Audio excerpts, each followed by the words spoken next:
You know, we all grow up believing, hoping that someone out there is going to come and fix everything when it breaks. Maybe it was the fairy tales. Maybe it was the way people said, everything's going to be all right, as if someone would always show up at just the right time with all the right answers. But at some point, maybe in a hospital waiting room, maybe on the floor of your bedroom, maybe after that message that never came, you realize something hard. No one is coming. There's no grand rescue. No emotional ambulance, just you. And, as harsh as that sounds, there's also something liberating in it. Because if no one is coming, then you stop waiting. You stop outsourcing your healing to people who don't even know you're bleeding.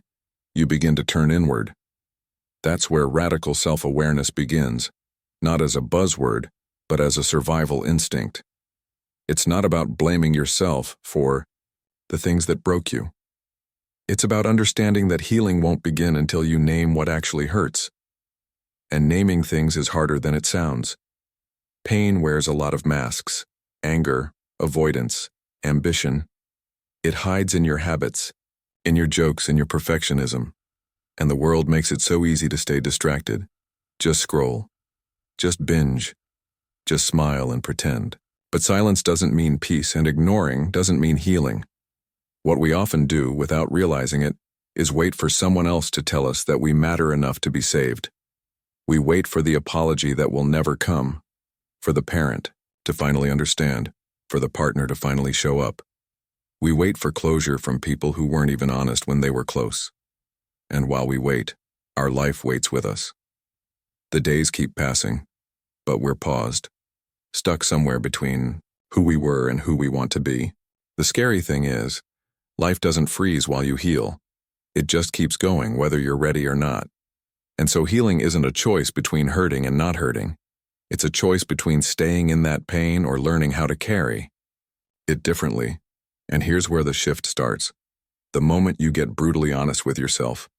Not cruel, not judgmental, just honest. The kind of honesty that asks, what am I really feeling right now? And actually stays still long enough to hear the answer. Most people never do this. They patch over their past with distraction or performance. They become masters of pretending, but that unspoken pain doesn't disappear. It just gets louder in quieter ways. It shows up in broken boundaries, in panic attacks, in burnout, in that feeling of being surrounded but still unseen.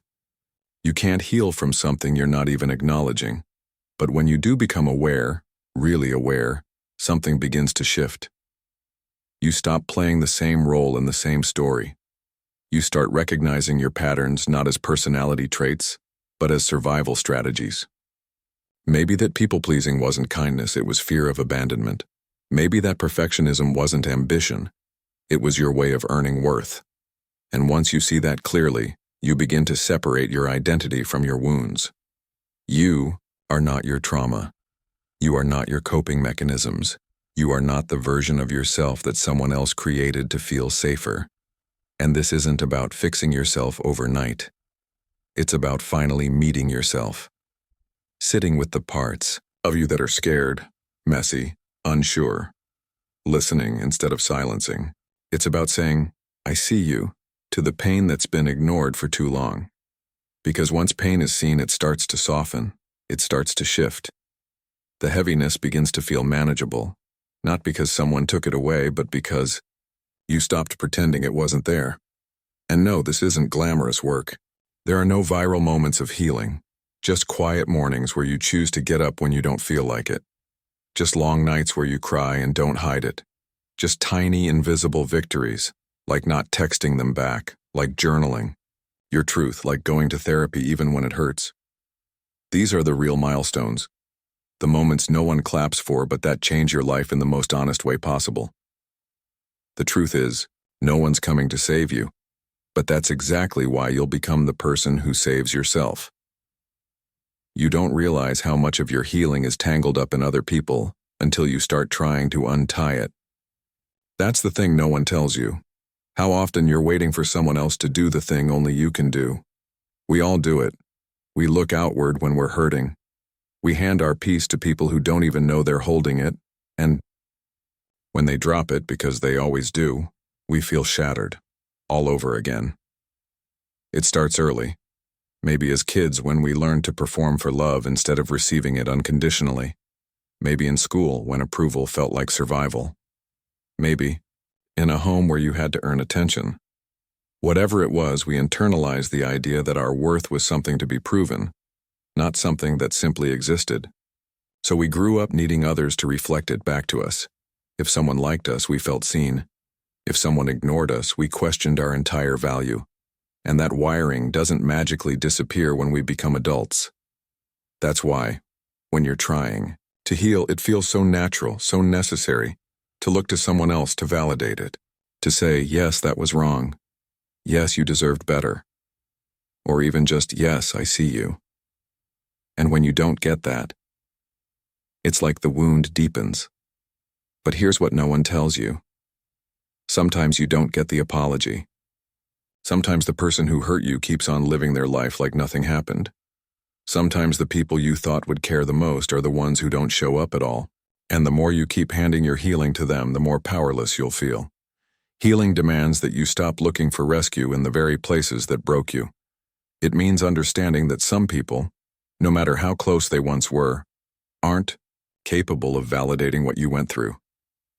And maybe they never will be. That's a hard pill to swallow. Because we want closure. We crave someone else's recognition. But sometimes the most radical thing you can do is validate yourself. That means telling yourself the truth. Yes, that hurt. Yes, I was let down. Yes, I didn't deserve that. Not because someone else agrees, but because you know your experience. You were there. You lived it. You don't need a jury to pass a verdict on your pain. You need to stand beside it and say, this is real and I honor it. That's where strength begins, not in someone else's affirmation, but in your own recognition. And listen, this isn't about becoming cold or closed off. This isn't about pretending you don't care anymore. It's about reclaiming your energy. When you constantly seek validation from others, especially those who can't or won't give it, you keep yourself stuck. You give away your emotional power. You put your healing on pause, waiting for someone to hit play. And the truth is, people are not always aware of what you're carrying. Sometimes they're dealing with their own mess. Sometimes they don't have the language, the empathy, or the courage to hold space for your pain. And sometimes, let's be honest, they just don't want to. That doesn't mean your healing stops. It means it begins with you. You don't need a crowd to clap for your recovery. You need one person, you, to believe it's worth doing. And maybe that's the whole point, to stop chasing validation from places that were never meant to sustain you. To look at yourself in the mirror and say, even if no one else gets it, I do. Even if no one else sees it, I do. Because healing is not about proving your pain to others. It's about learning how to sit with it without explanation. It's about choosing peace even when someone else refuses to give you closure. And it's about remembering that validation is not a transaction. It's a relationship with yourself. One that grows stronger every time you choose to believe your own voice over someone else's silence. And no, this doesn't mean you won't still feel the ache. It doesn't mean you won't long, sometimes, for that message, that recognition, that simple, I'm sorry. But it does mean you won't be held hostage by it anymore. You can feel the grief without needing someone else to fix it.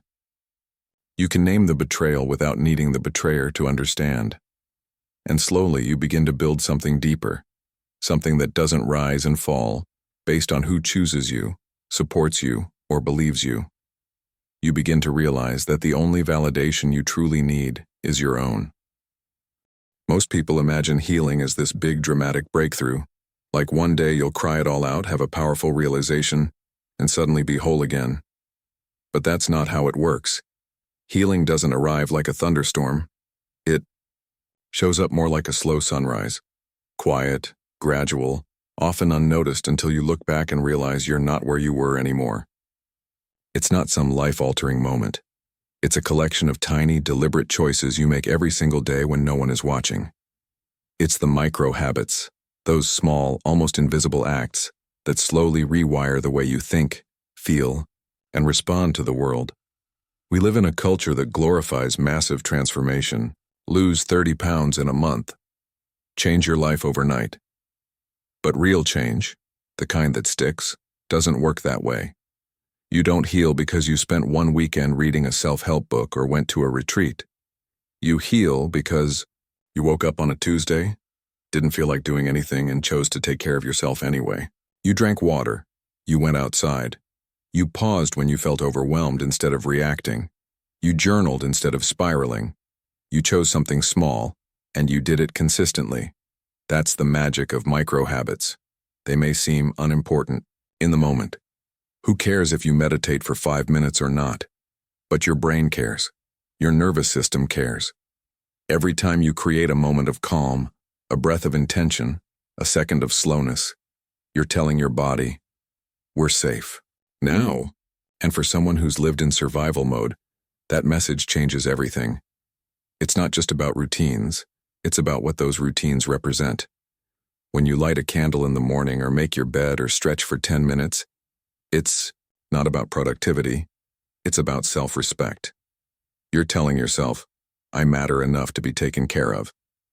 And the more you do that, the more it starts to sink in. You begin to believe it, not because someone else said so, but because you keep showing up like it's true. The most beautiful part is, healing through micro-habits doesn't require motivation, it just requires structure. You don't need to feel inspired to take a deep breath when you're anxious. You just need to remember to do it. And over time, these small acts become your new baseline. The chaos isn't gone, but it no longer controls you. You've trained your nervous system to respond instead of react, to pause instead of panic. And that kind of internal shift is far more powerful than any external validation. But it's not easy, especially in the beginning. The hardest part of healing is that you won't always feel like it's working. You'll show up for yourself for days or weeks and wonder if it's even making a difference. There's no immediate applause, no overnight results, just repetition. And that's what makes it sacred. Because healing is not loud, it's consistent. It's what you choose when no one else sees you trying. And yes, there will be setbacks. You'll skip a day, you'll spiral again. You'll feel like maybe nothing's changed at all. But that's part of it too. Healing isn't linear. It loops and climbs and falls. But if you keep going, you'll notice something subtle. One day, something that used to break you doesn't anymore. A trigger comes and you breathe instead of explode. A memory shows up and you don't fall apart. That's not coincidence. That's your work showing up. That's the power of compounding. Effort. What feels insignificant today becomes a turning point months from now. Those 5 minutes of journaling become emotional clarity. That nightly gratitude list rewires your outlook. That consistent bedtime gives your brain the rest it's been starving for. These aren't just habits. They're bricks in the foundation of a life that doesn't just survive, one that thrives. And maybe most importantly, micro-habits create momentum. They remind you that you're capable of change. Because when you prove to yourself that you can show up in small ways, it builds trust. And that trust becomes belief. You stop doubting your ability to heal, to grow, to rise. You no longer wait for a better mood or a perfect day. You realize that the transformation is happening in the process itself. Healing, then, is not a finish line you race toward. It's a rhythm, a relationship with yourself that you nurture every day. And yes, it takes time. But the alternative, staying stuck in old cycles, waiting for someone to save you, is far more painful. So don't underestimate the power of small things. They're not just habits, they're lifelines. At some point, you have to decide if you want to keep being the victim in your own story, or if you're ready to become the hero. And that's not said to dismiss your pain or to minimize what you've been through. It's said because staying in that place, where everything happened to you and nothing can change because of you, slowly drains your life of possibility. It keeps you stuck in old patterns, familiar narratives, and emotional loops that tell you healing isn't possible unless someone else makes it right. But the truth is, waiting to be rescued keeps you from ever realizing the strength you've had all along. It's easy to fall into the trap of powerlessness. You go through things that shake you, break you, or just wear you down over time, and suddenly you're walking through life like a supporting character, like you're just reacting to everything happening around you, hoping things will somehow shift. But they won't, not until you do. Healing begins when you stop waiting for someone else to write the next chapter and realize you've been holding the pen the whole time. That's where transformation starts. Not in perfection, not in having it all figured out, but in choosing to take one step forward even when it still hurts. And that shift doesn't happen overnight. It's uncomfortable. There's a strange safety in victimhood, in believing the world owes you something because of what you endured. And maybe it does. But whether it pays that debt or not can't determine whether you get to heal. The truth is, a better life is not a reward for your suffering. It's a decision you make in spite of it. And that means taking ownership, not of what happened, but of what happens next. You can keep waiting for the perfect conditions, the perfect apology, the perfect moment to finally feel ready, or you can begin now exactly as you are. Becoming the hero of your own story means choosing agency in the face of pain. It means rewriting the narrative that says I was abandoned into I learned how to show up for myself. It means changing no one believed in me to I became the one who did. This isn't about toxic positivity, it's about reclaiming what life and people may have taken from you, your voice, your power, your direction. And this doesn't mean you won't still have hard days. Being the hero doesn't mean you never cry, never doubt, never feel lost. It means you don't give those moments the final word. You recognize them as part of the journey, not the end of it. You can honor your pain without living in it. You can respect where you've been without making it your identity. And slowly, you start making choices not based on who hurt you, but on who you're becoming. Sometimes that means setting boundaries, even when it's terrifying. Sometimes it means saying goodbye to people who feel like home but also feel like harm. Sometimes it means starting over in ways no one understands but you. But that's what healing as a hero looks like. It's not always graceful. It's not always public. Most of the time it's quiet, gritty, lonely work. But it's yours. And that makes it powerful. The people who build a life they're proud of aren't the ones who never fell. They're the ones who got tired of staying down. They're the ones who refused to be defined by what broke them. They stopped seeking redemption through someone else's choices and started building peace through their own. They forgave not because it was deserved, but because it set them free. They stopped asking, why me, and started asking, what now? And that doesn't mean you don't deserve compassion. You do. You deserve grace and rest and kindness. But those things don't come from someone riding in on a white horse. They come from the way you choose to treat yourself day after day when no one's watching. They come from the life you create through every small act of courage, through every decision to move forward instead of spiraling backward, through every moment you say, this pain might be part of my story, but it's not the whole story. Being the hero means walking through the fire and coming out the other side with scars, but also with strength. It means choosing a future that isn't determined by your past. It means believing that the life you want is still possible, not because everything is fixed, but because you finally decided you're worth the effort it takes to build it. No one else can live this life for you. No one else can walk this path or fight your battles. But you can. And you will.